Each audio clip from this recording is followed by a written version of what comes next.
Одоо энэ дүүргийн хойтлын автобусны буудлын дээр байгаа 2-3 ширхэг түүцийг ашиж нүүлгсэн. Одоо түүцний доорх уул суурийг цэвэрлэх ажлыг Баян зүрх эко тогтцолт үйлчилгээ зохион байгуулад нийтдээ 7-8 хүний бүрэлдэхүүнтэй 2 техниктэй явж байна. Одоогийн байдлаар 5 тонн хог ачсан.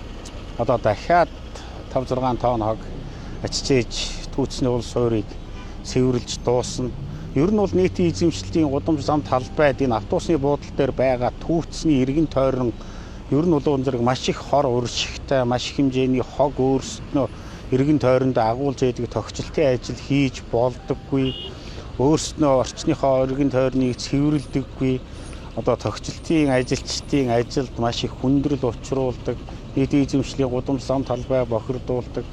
Одоо ийм асуудал хүндрэлтэй байсан зүгээр энэ асуудлыг зохион байгуулах үүднээс Баян зүрх дүүргээс зохион байгуулад түүц нүүлгэлтийн ажлыг өнөөдрөөс ингээд зохион байгуулад эхнийхэн түүцнүүдийг нүүлгээд явж байна.